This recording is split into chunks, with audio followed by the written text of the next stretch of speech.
Hello, Aquarius, Sun, Moon, and Rising.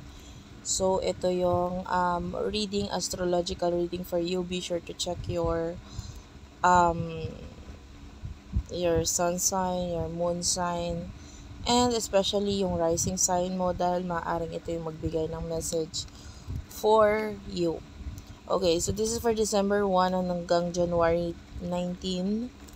Ano yung maaaring maging effect sa'yo ng transit na ito, which is the sun in Capricorn. Ayan, si sun around this time is nandito siya sa Capricorn. And for you, Aquarius, a lot of ending ang pwedeng mangyari sa'yo. And pwede may mga bagay na gusto ka ring baguhin or kahit hindi mo gusto talagang kusang magbabago or mag-e-end sa buhay mo, and pwedeng mabigyan ng atensyon itong mga ending na ito for you, no? And maraming may edad na tao, like old people, pwedeng mas mapansin ka din nila around this time, no? Ang mga changes sa'yo, mga pagbabago sa'yo.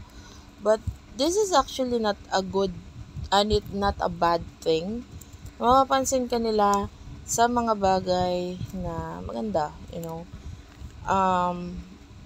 And you will be more open sa mga ano yung mga opportunities na naghihintay para sa'yo. But before that, kailangan mo nang magkaroon ng mga ending para mas may open up mo talaga yung mga possibility, possibilities for you. So Aquarius, a lot of transformation naman talaga ang nangyayari sa'yo around this time bilang nandito na si Pluto sa iyong sign. So, major transformation ang nangyayari sa buhay mo, especially yung iba sa inyo, be careful, no? Because this is actually matagal na transit itong si Aquarius. I mean, itong Pluto in Aquarius, this will take 20 years sa sign na ito. So, if you don't want to get pregnant or what, be careful. Use contraceptives kasi high chance of you being pregnant kung hindi ka pa handa. There's a possibility of kahit hindi ka handa, no? Pwedeng bigla na lang mabago ang itsura mo, katawan mo, sarili mo, and if you don't want that to happen, be very, very careful. Tapos, the effect pa nitong sun na ito is, this is happening in the area of your life na may kinalaman sa hospital. So, pwedeng a lot of activities pagdating sa hospital. Well, some of you, it's a good thing kasi you are focusing on yourself. Ayan. Healing.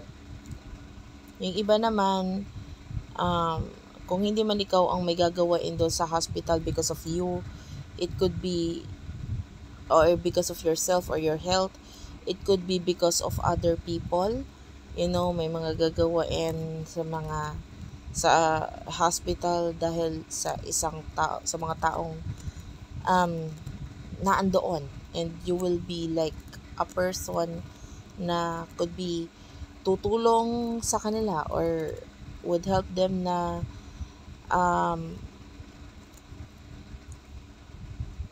kumbaga kahit as simple as babantayan lang sila doon sa hospital or sasamahan sila sa hospital. Basta a lot of activities na may kinalaman sa hospital. And yung iba naman sa inyo,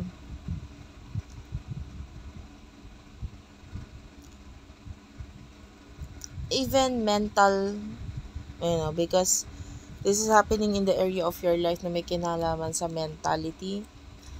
So, kung ano man yung mga bagay na maisipan mo ngayon, no?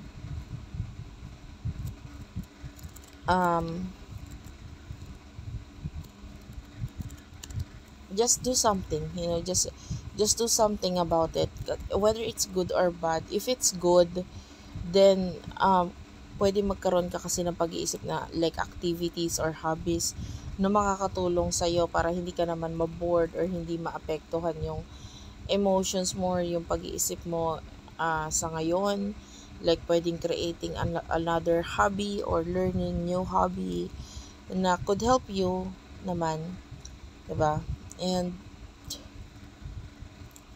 if it's like a bad thing na pagfo-focusan mo ngayon, it's a bad thing na in a way na kasi kailangan mong ayusin or baguhin itong buhay mo para mas maging madali para sa'yo harapin itong mga changes sa buhay mo ngayon. Like for example, ikaw nagkaanak ka, so there's a possibility na magkaroon ka ng mga pag-iisip like depression. So sabi ko nga,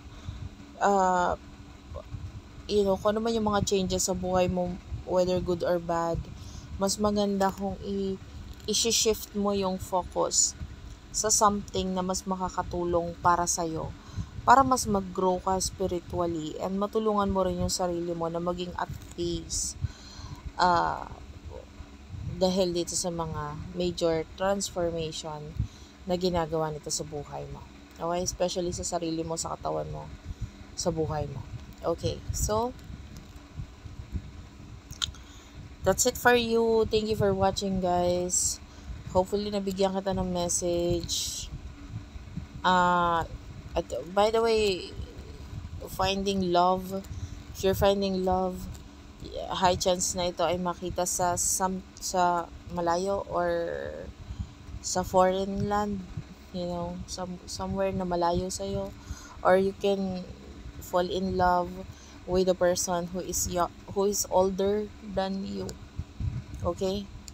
Or an old person, pwedeng maging part siya kung paano mo makikilala itong person na to pagdating sa love. Like an old person, ipapakilala niya sa'yo si ganito, tapos itong matandang lalaki na to, hindi ko naman sinabing matanda siya, ay matanda yung person na ipapakilala niya, but there's a high chance lang na an old person could help you find love. Okay? So thank you for watching. I love you all and bye-bye.